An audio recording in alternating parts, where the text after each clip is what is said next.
Assalamualaikum warahmatullahi wabarakatuh. Perkenalkan, kami dari kelompok 4 akan memaparkan materi mengenai peran konsorsium bakteri dalam sistem aerobik.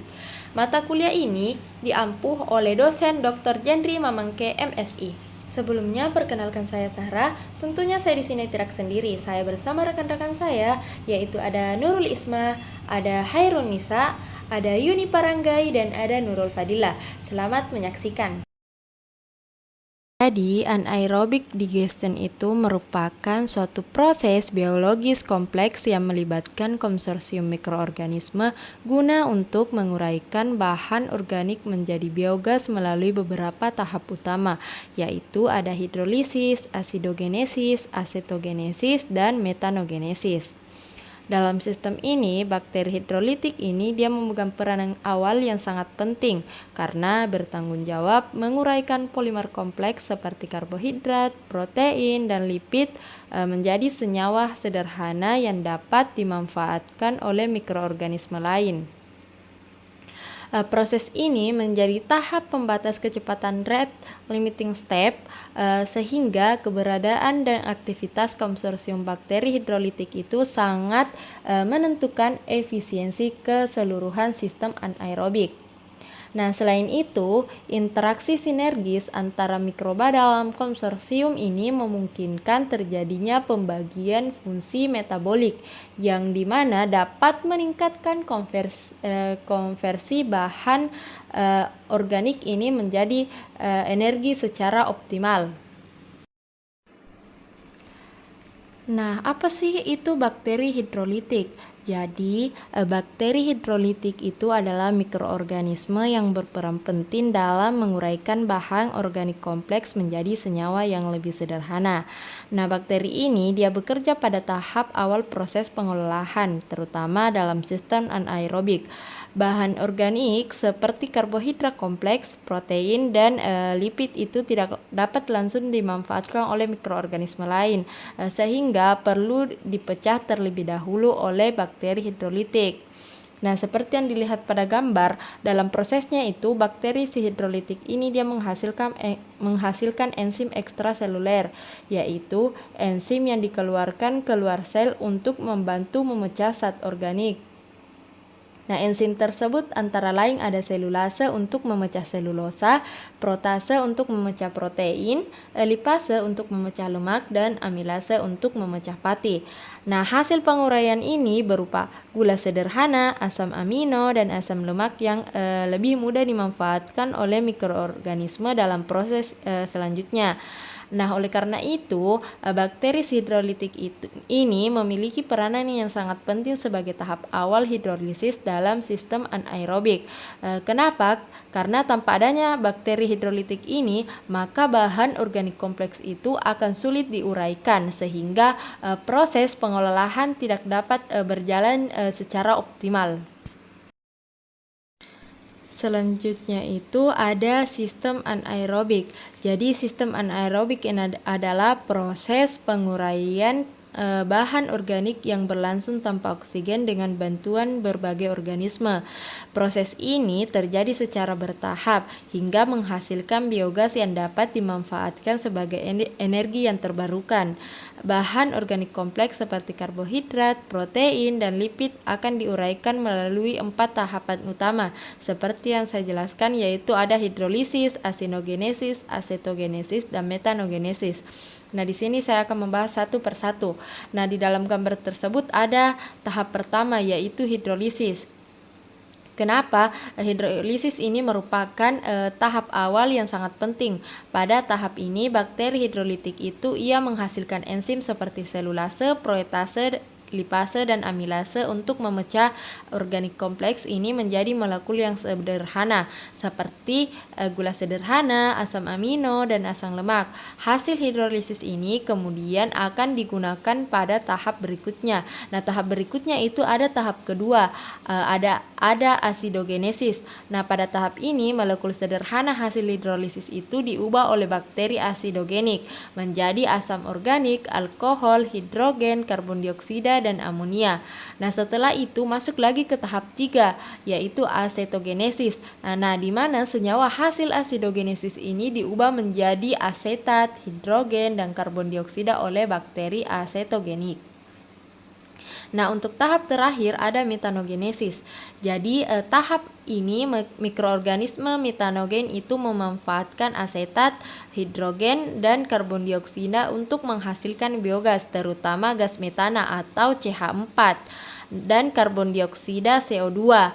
Nah, gas metana inilah yang nantinya dapat digunakan sebagai sumber energi alternatif.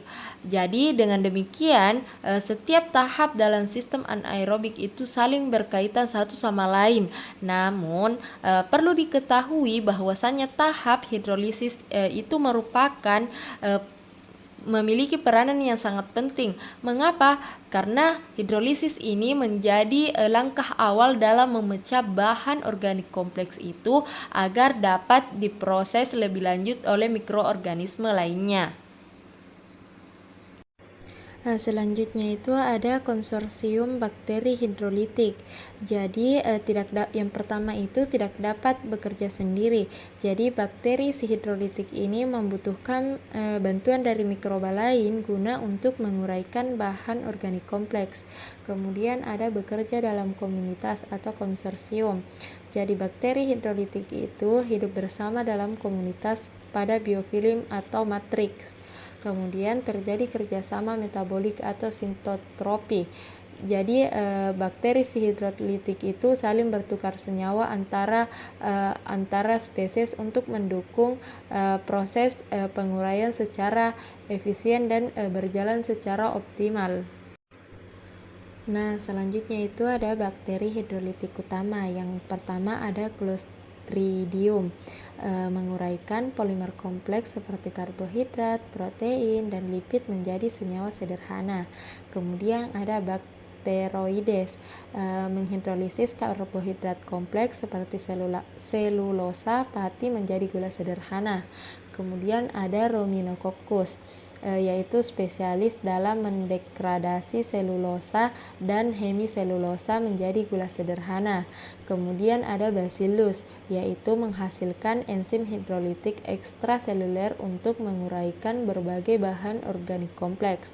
Kemudian ada Streptomyces, yaitu menghasilkan enzim hidrolitik berbagai polimer seperti selulosa, protein, dan lignoselulosa. Fungsi spesifik bakteri ada Clostridium, yang dimana dia berperan dalam degradasi selulase. Kemudian ada Bacteroides, yang menguraikan polisakarida. Kemudian ada Bacillus, yang menghasilkan enzim lengkap. Ruminococcus, yaitu menguraikan serat tanaman, yang dimana bisa dilihat pada gambarnya. Nah, seperti yang dilihat pada slide selanjutnya itu ada enzim yang dihasilkan. Jadi bakteri hidrolitik itu memiliki peranannya masing-masing. Ada yang memecah selulase menjadi selulosa, ada protease memecah menjadi protein, ada lipase memecah menjadi lemak, kemudian ada amilase yang memecahnya menjadi pati. Nah, seperti yang dilihat pada gambar di slide ini. Baik, selanjutnya yaitu mekanisme dari hidrolisis. Jadi hidrolisis itu adalah proses penguraian bahan organik kompleks menjadi zat yang lebih sederhana dengan bantuan enzim dari mikroorganisme. Nah, pada tahap pertama itu bakteri hidrolitik akan menghasilkan enzim dan melepaskannya ke lingkungan. Kemudian enzim tersebut yang nantinya akan berfungsi untuk membantu memecah bahan organik yang ukurannya besar dan sulit diserap oleh mikroba. Nah, contoh misalkan bakteri menghasilkan enzim selulase untuk menguraikan serat pada tumbuhan.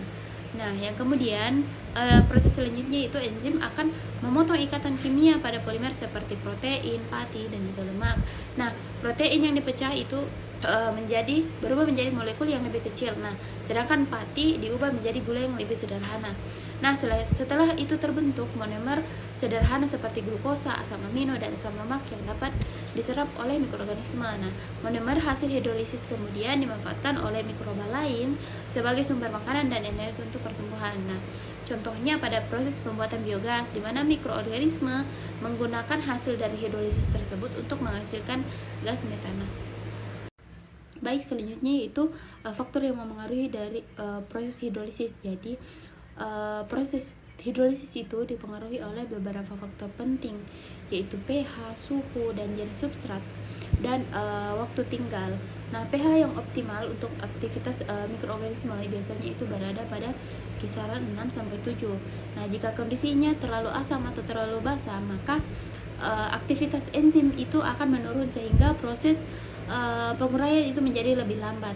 Suhu juga mempengaruhi kerja mikroorganisme.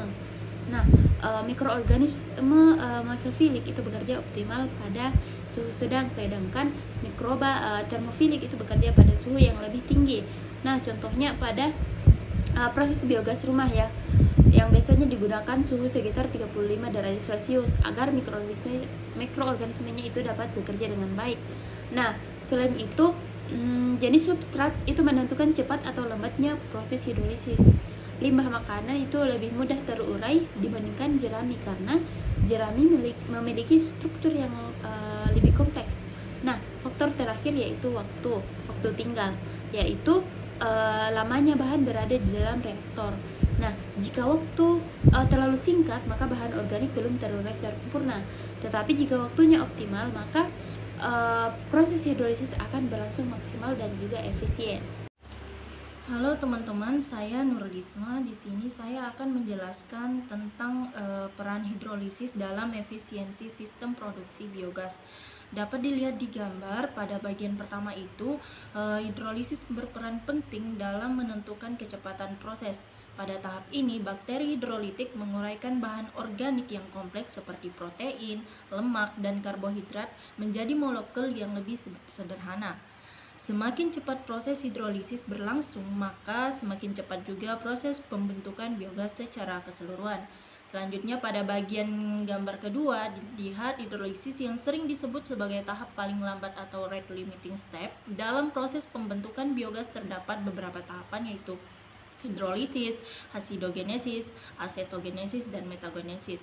Jika tahap hidrolisis berjalan lambat, maka tahapan berikutnya juga ikut terhambat karena bahan sederhana yang dibutuhkan belum tersedia cukup. Jadi, hidrolisis sangat menentukan kelancaran seluruh proses. Kemudian pada gambar bagian ketiga, hidrolisis mempengaruhi produksi biogas. Jika proses hidrolisis berlangsung dengan efisien, maka semakin banyak substrat sederhana yang tersedia untuk diolah menjadi gas metana atau CH4. Akibatnya produksi biogas akan meningkat dan hasil energi yang diperoleh juga lebih besar. Baik, pada slide berikutnya yaitu membahas tentang tantangan dalam proses hidrolisis pada produksi biogas. Pada gambar pertama itu dapat dilihat substrat yang sulit terurai, terutama lignin. Lignin itu merupakan senyawa yang melapisi selulosa dan hemiselulosa pada bahan organik tumbuhan. Lapisan lignin ini membuat enzim hidrolitik sulit mengakses substrat, sehingga proses penguraian berlangsung lebih lambat. Akibatnya efisiensi hidrolisis menjadi menurun. Selanjutnya, pada gambar kedua dapat dilihat tantangan kedua yaitu proses hidrolisis yang relatif lambat. Aktivitas bakteri hidrolitik dan kerja enzim membutuhkan waktu untuk memecah polimer kompleks menjadi molekul yang lebih sederhana. Karena prosesnya tidak cepat, tahap hidrolisis sering menjadi penghambat utama dalam produksi biogas. Kemudian pada gambar ketiga dapat dilihat tantangannya itu sensitivitas terhadap kondisi lingkungan. Proses hidrolisis sangat dipengaruhi oleh faktor seperti pH, suhu, dan kelembapan. Jika kondisi lingkungan tidak optimal, maka aktivitas enzim dan pertumbuhan bakteri dapat menurun. Hal ini menyebabkan proses penguraian bahan organik menjadi terganggu. Jadi, dapat disimpulkan bahwa tantangan utama dalam hidrolisis meliputi sulitnya penguraian lignin, proses yang berjalan lambat, serta sensitivitas terhadap perubahan lingkungan. Oleh karena itu, kondisi proses harus dijaga agar produksi biogas tetap optimal. Baik, dari semua materi yang telah dibahas, di sini saya akan memberikan kesimpulan yang dimana bakteri hidrolitik merupakan tahap awal yang sangat penting dalam sistem anaerobic digestion. Bakteri ini berperan menguraikan bahan organik kompleks menjadi senyawa yang lebih sederhana sehingga dapat digunakan pada tahap proses berikutnya. Bakteri hidrolitik juga tidak bekerja sendiri, tetapi berinteraksi dengan mikroba lain secara sinergis untuk menjaga kelancaran proses pembentukan biogas. Karena itu, aktivitas dan keseimbangan bakteri hidrolitik sangat menentukan keberhasilan, efisiensi, dan kestabilan sistem anaerobik secara keseluruhan. Semakin baik proses hidrolisis berlangsung, maka semakin optimal pula produksi biogas yang dihasilkan. Oleh sebab itu, pengelolaan kondisi lingkungan dan aktivitas bakteri perlu diperhatikan agar proses anaerobik digestion dapat berjalan dengan maksimal. Sekian pemaparan dari kami, saya ucapkan terima kasih. I just had to let you know you're